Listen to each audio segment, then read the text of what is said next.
Hey guys, I'm James Harrod, Sales and Customer Service. And I'm Peter Rudy, General Counsel and all about helper. We're here today with the brand new BHK 600 amplifier. And what we're going to do is go through some unboxing, but most importantly, we'll show you some initial setup. Before we start that, I want to turn your attention, please go to the website. And on the website for the BHK 600, there is a link to the PDF to the guide. I did an extensive guide, a short version, a medium version, long version of the guide to help you get set up. Excellent job. Yeah, so, really good. Because of the sophistication of the amplifier, we felt it was important to give you some help to deal with the amplifier in getting it set up quickly so you can make music. And that's what the point is. So think of this video as an add-on to the guide. We would hope that you would look at both of them to help you get the amplifier set up. So, okay. Here is the boxing. We should address, it's really hot in here today, too. Can we address that? We can address that. Okay. And how many old man noises are we able to make? I don't know. A few? Okay. It depends how we, if we have to lift anything. Okay. Hopefully. But it's approaching 100 degrees outside. And of course, today is the day that the air conditioning in the sound room, PS Audio's main sound room, is getting worked on today. And so we wanted to be into this sound room since it's a beautiful room, beautiful speakers, beautiful equipment, and heat. So very warm. Yes. So if you see us sweating, it's not because of excitement with the amplifier. It kind of is, maybe. Or both. It is. Or both. And so let's address this. So these will, when you get it, these will, they'll be strapped onto the actual box here. So they're not going to be falling off. We just didn't want to cut the straps and everything, so we just didn't worry about that. But it will come with these V-boards strapped and some on the bottom as well. So initially, put yours back up for a second. So there will be two straps at least, but one strap will purposely be across here. And so, and the reason is that when you get it and it gets delivered, I mention in the guide, which I hope you will read, several times that this box will weigh 120 pounds. It's the maximum that FedEx Ground will take. Yep. So the amplifier itself is 108, but the box is 120 pounds. It is heavy. Very. One of the things we did to help you when it gets delivered by FedEx, it has built-in feet in the back. So to access those, and I don't know if you can twist it. Can we see them? They're on my side. Okay, but I think we can. People can see them. Maybe see them down there. But there are little feet built into the box. I wouldn't recommend going for a walk around the block with the amplifier. Probably not. But the point of the feet are to help you move it in your house, close to the place where you're going to use it. Right. That's the purpose, and the only purpose. So there will be a strap across here. You'll pop just this strap. When you pop this strap, this will pop up. Or grab it up, or whatever. It pops up now. And what you'll be able to do is, so the second strap will be still holding this. If you want to, you can take off that strap too. But we suggest leave that strap on. And this handle will allow you to lift an inch or two. You don't need to go very much, but just, and then you can wheel it around back and forth. Nice. So it will give you, but you have to lift. It's still going to take some work, but it's better than dragging it. So the plastic feet in the bottom will help you, and obviously, since it's only 2 feet, you can turn it. Okay? Brilliant. So should we go back again to? Yeah, let's go back. Okay. I'll take these guys off. Yeah. So we suggest try to get it close to where you eventually want it to be. Probably to the left and the right. The guide, we talk about our favorite location for power amplifiers, particularly of this size, are going to be close to the speakers. We believe in short speaker cables and longer interconnects, as opposed to the opposite. Right. So as you can see with the system here, it's what we have. And it's our favorite setup, having the amplifiers close. We do have the interconnects running along the wall there to, Yes. to the rack. And so it can be to the left, it can be to the right, it can be in the back. Some people like it in the front, but there's always, with an amplifier of this size, it's within 2, 3, 4 feet, something of that nature, of the speakers. Great. In doing it that way. So the other thing, let's talk about before we pull it out, the other thing is you'll notice it's on a stand. Mm-hmm. I love stands, have been using stands probably since longer than James has been around, but the great things about stands than getting it off the carpet is it makes it really hard for a vacuum cleaner to damage it. Smart. And little kids' feet and things of that nature. That's Pets, sort of animals, oh yeah. Yes, anything else. So by having it, you know, this gets kicked as opposed to the amplifier. Right. The BHK 600 cannot be placed on carpet. It cannot. I just said that the same thing for the 300. The 250, they cannot be placed on carpet at all because it'll instantly cut off the circulation and cause problems. I talk about in the guide, if you need something cheap and cheerful and simple, go to Home Depot, go to Lowe's, get a chunk of plywood. They have sections with 2 foot by 2 foot square or 1.5 by 2 foot square pieces of plywood or MDF. Perfect. Great. Set it down, set it on there. That will get you going easy until you get a stand.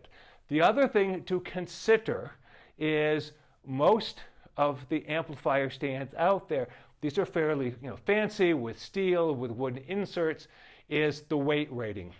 And not all of them I've checked will handle an amplifier over 100 pounds in doing that. So you want to check in doing that. Okay, enough talk, let's Sweet. open. All right. So we have this off like this, and then you'll cut whatever straps there are. There will probably be tape also. Also tape. There will also be tape right here. Yep. And things of that nature. So you will have your straps. We suggest you pull the straps away. Yep. And then you have this, and then phase one. Yep. Crack this guy open, and then if you want to help me lift this up. Oh, no, we didn't. Better. Hey, we're learning. We're sweating and learning on the job here. It's the heat, I swear.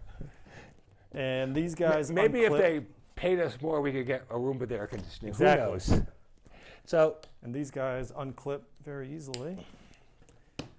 2 little things that you just pinch, and they open up and slide right out.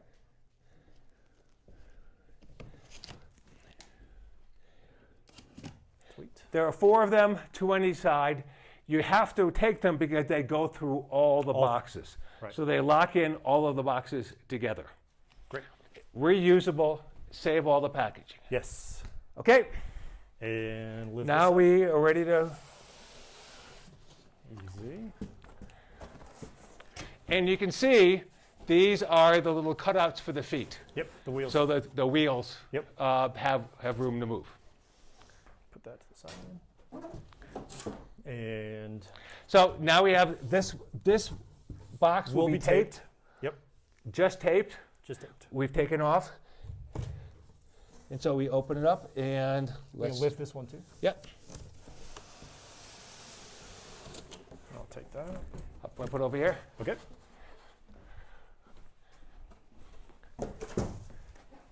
And what do I see here, Peter? So what you will see will be the power cord that comes with it. We discuss it. It's a heavy-duty power cord. It's not an audiophile power cord. We believe a better power cord will be better, but this one will be more than adequate to get it up and running and playing. Yep. And so a lot of what we're talking about are not the ultimate setup, but a setup to get you going and making music, having fun, and then you can make changes to your heart's desire. So heavy-duty power cord that comes with it. Great. There's a copy of the manual. Again, this is online, and available to download the guide that I'm talking about. They still use the word manual, but it's actually the guide. It's a guide. And who's the genius that wrote it? I don't know. Someone named Peter Rudy. Oh, heck yeah. Someone did it. Nice. And actually, the philosophy of the guide, they allowed me to do my philosophy, and that was I basically told it sort of like a story. It's very nice. Yeah, it's a fun read. Yeah. It's a fun read. A lot of background information. We know most of you are watching this. Everyone. What's the old saying? 100 autophiles, 120 opinions as to do things. Yes. So we understand there is no one perfect way to do anything. So a lot of what James and I will be talking about, we're not saying it's the only way to do it, but they're tried and true ways we know that work. You're free, and so what we want is the amplifier to work, sound great, enjoy it, and then you are free to do what you like in terms of making changes. Okay? Absolutely. So we're now down to the inner box. And I see the amp in there now. We're getting to the point where we see the amp. Do we want to show them the face, or are we follow the back? Oh, that's right. Let's just turn it so we get the face. Okay. Brilliant. We are doing this without the benefit of a rehearsal because we figure with the 88 degrees that is inside this room, quick. As you can see I'm firing, the 88 degrees, we would not make it past. That's exactly it. The rehearsal would be it. So I think people like the authenticity as well. Live. So, live. Very live. It's like live music. It's live. That's it. Okay. So here we are. We're down to the amplifier. So what's your preferred way? I like to slide it out a little bit. Just a little bit like this to easier access. Yes. And then you can slide this and open watch as this. Well. It's everything folds apart. And there's the no only need part to that cut doesn't any fold back will be the back, with the and wheels. because of the feet. And we'll show you the feet once we take the whole thing out. But the feet are whole assembly built in, so that's like that. And again, we suggest you put it pretty close to where you're going to be. So we're going to put it right over here. Sweet. Is how we're going to do this because we have a power cord and doing things. Let's do it. You want to take this off now? And I do want to mention there's no need to cut any cardboard. We did not do any slicing of the cardboard, so keep all of it. It's good. The cardboard should all be intact. The only thing that you will be cutting will be the 2 or more straps, the heavy-duty nylon straps. That will be strapping it, and then, of course, the tape sealing the boxes. Sweet. Do you want to put it over there by the power cable? Yeah. Okay. So we just want to grab it here? Okay. Yeah. It has 4 handles. Obviously, the ones in the front are nice and beefy and nice looking. The back ones are not as big or as nice looking, but they are all adequate for holding the 108 pounds. So don't worry about it. Very, very. Ready? Yep. Try to keep that off. There we go. Nice job. Let's put it right here. Sweet. Get this out of the way. See the little feet built into the bottom? Show them the wheels real quick. And that's the part that can roll. Sweet. You want to toss that back there? Grab it. She's looking good. So now we have the amplifier. The first thing that we suggest, one of the first things that you do, there comes from the factory with a vinyl, piece of clear vinyl plastic. We know that some people with the DSD and transport will leave this on there for protection.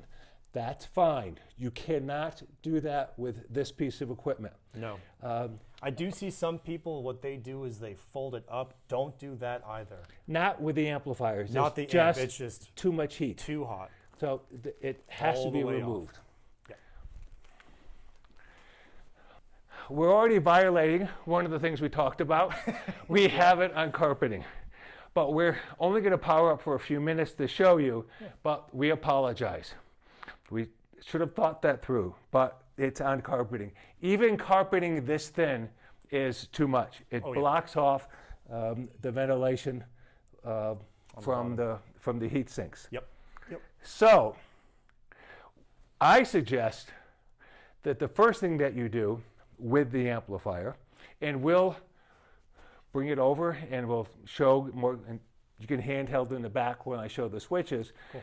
At this, one of the things I suggest is that the amplifier, we've tested it, and transporting it, it should be absolutely fine.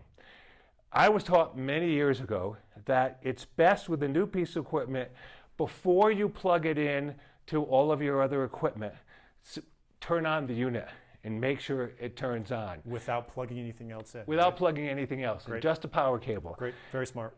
Particularly because we have a very sophisticated microprocessor which tests all of the power supplies, many power supplies that are in here, and each one of them gets tested in doing that. So that's the first thing that we're going to do.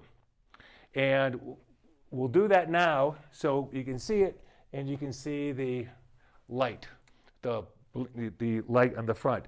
Let me mention that that light on the front that you will see. It is a button. Do you want me to bring the camera over? Yeah, why don't you bring the camera? All right, Peter, are we ready to switch it on? Yes, we're ready to switch it on. Through the miracles of video editing, as you can see, we're now on an amp stand.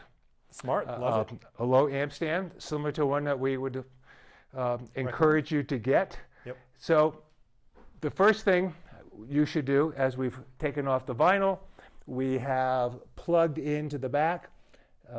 There is nothing else. We've not touched any of the controls. You do not need to touch any of the controls. So the very first thing you do is the main power switch. Bring that to on, which I have.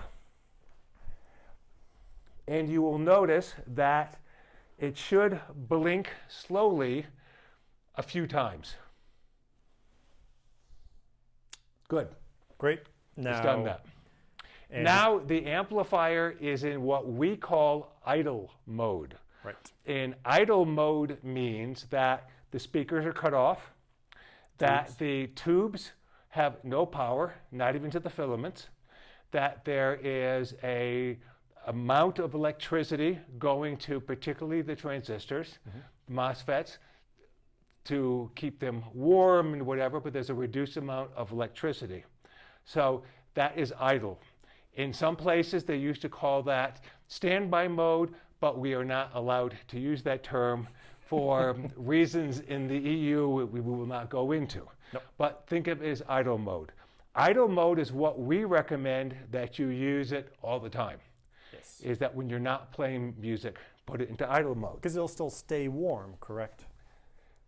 It will, yes, it will stay a bit warm. Great. So there will be some warmth on the top, nowhere near the warmth of when you play the heat in terms of music, but it'll be warm. Your cat might enjoy it, things of that nature. Right. But it will, as I said, there's just a minimal amount of electricity going to the electronic circuits, not to the tubes. So it'll always be ready to listen to. Exactly. Take it out of idle mode and you're ready to rock. Yes. Why don't you do that? I will. Press the logo button here.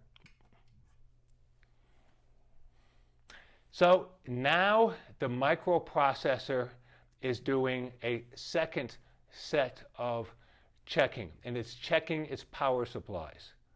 It's also checking to make sure there aren't any shorted wires, you haven't crossed speaker wires, massive impedance problems and things of that nature, but it's not really checking anything in the signal path per se. Great. But it is looking for major faults that could be it could be an XLR cable that you, or single-ended cable that you stepped on that is shorted, or speaker wires that you were pulling and the spades wound up touching each other. Anything that would put it into a protection mode would let you know. So It will go depending upon, I think, temperature and depending on how often it's been since you've last done it, about 30 to 45 seconds. It will blink. Okay. And during that blinking, the microprocessor is doing its test. At this point, it is now fully on. Great. In the guide, I think we refer to this as the play position. So at this point is when you can play music. Sweet. Okay? What we're going to do, we are not going to be hooking it up to music. What we're going to do next is we will look at the back. Flip it around. And we'll flip it around, look at the back, and I'll walk you through, because this amplifier has some switches on the back that we have never used before on any prior equipment.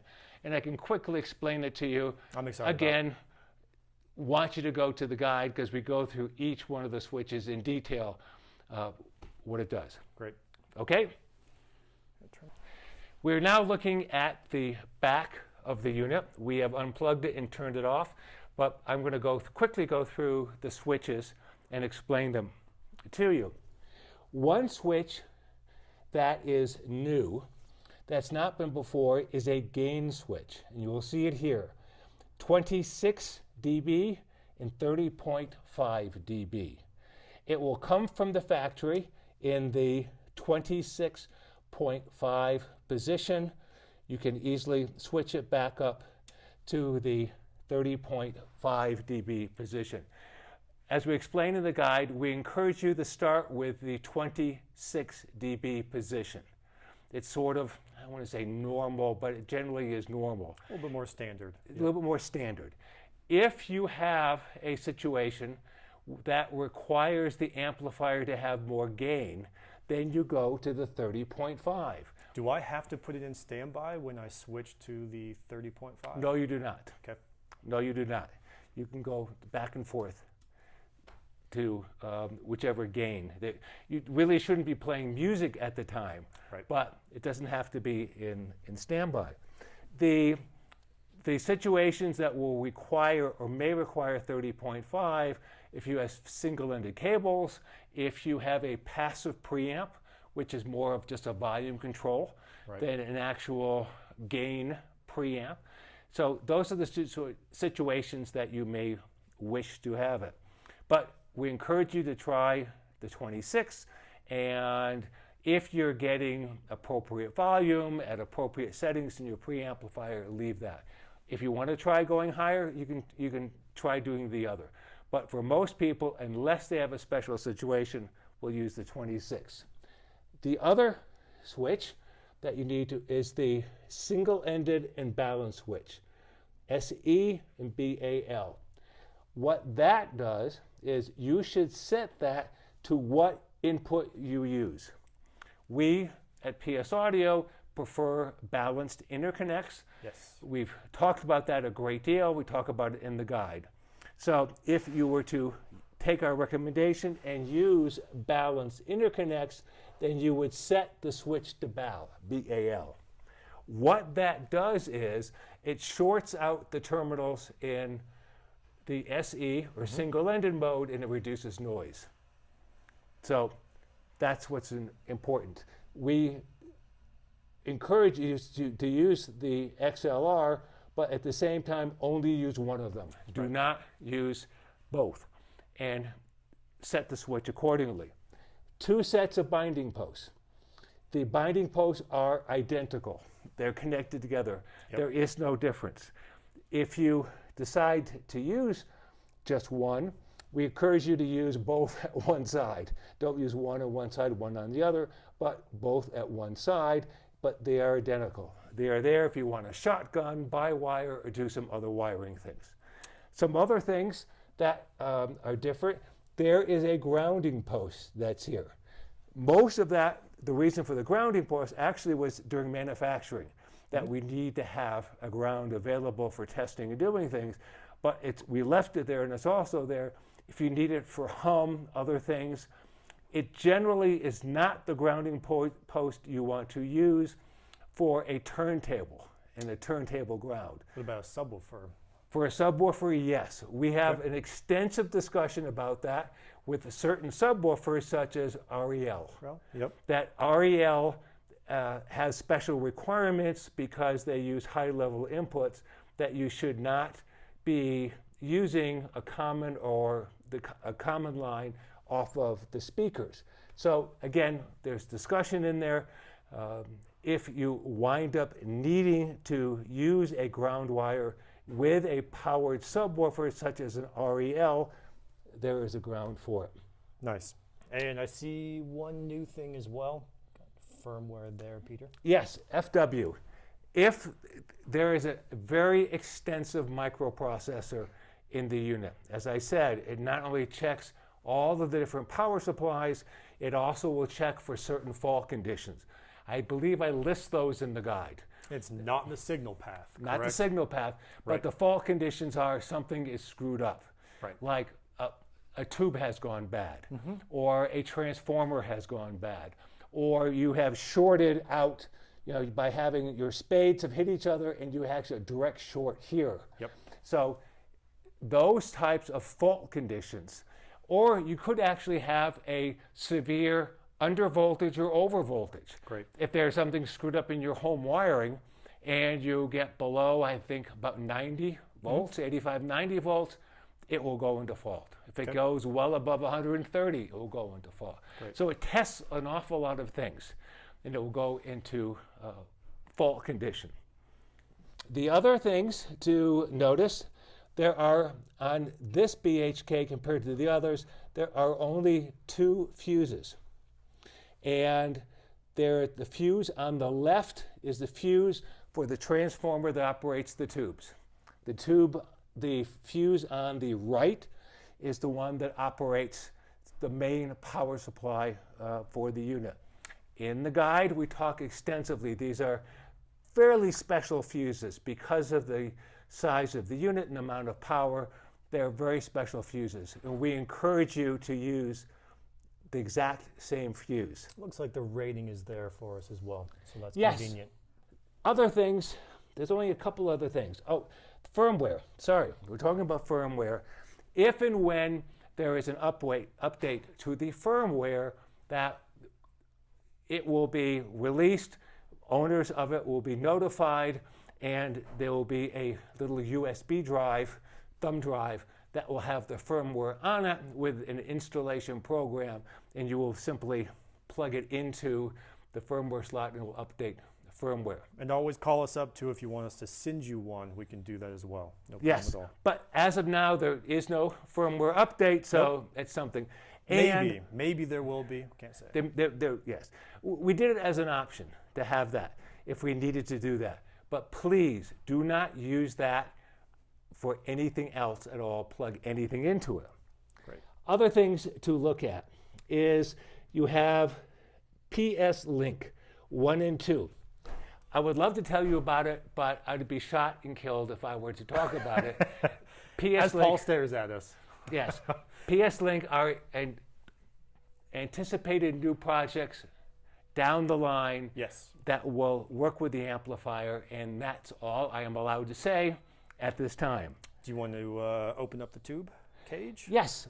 Last thing too, everyone knows about is the trigger, and it says trigger in and out, standard triggered voltage, standard.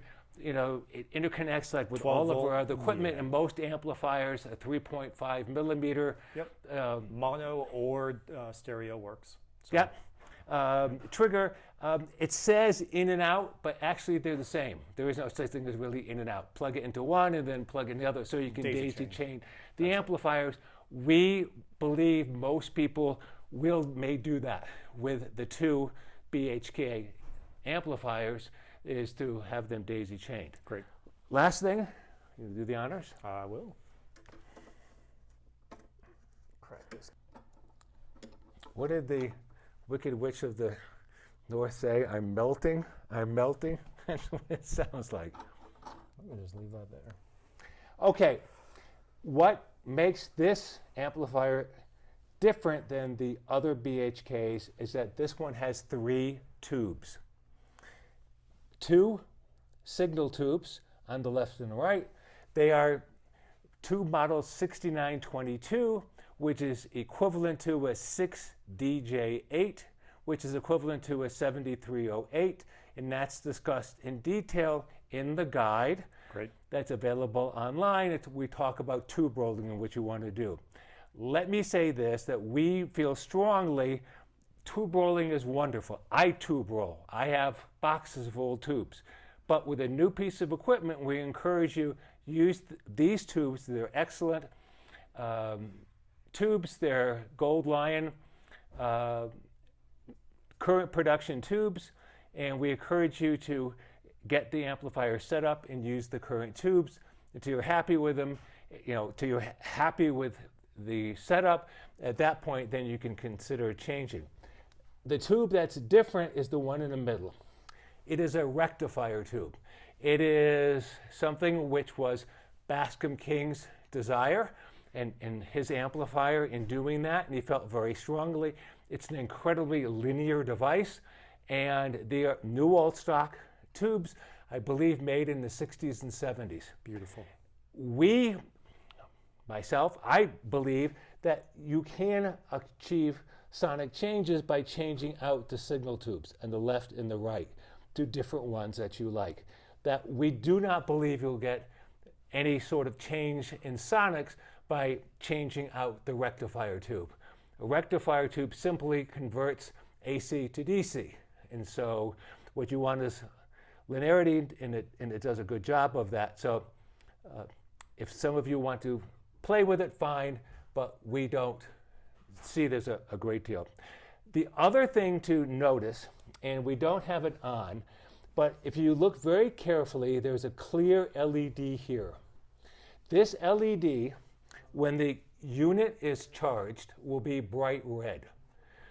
If you decide you want to look at the tubes, change the tubes, do anything with the tubes, that after you unplug the unit, wait for that red light to go out. It will take a few minutes or less, and that red light will go off. The red light indicates that there's high power potentially inside the device, and that when the red light goes off, that means the high power is gone, and it's then safe to change the tubes. Great. This is an amazing amplifier. It uses technology we've never used at PS Audio before, and some cutting-edge technology, and we are thankful for our mentor, Bascom King, who has been a mentor of ours for decades, and his help in design and doing this, and we think it's a fitting tribute to him that we've come up with this state-of-the-art amplifier. Absolutely. Thank you. Thanks for watching. Enjoy.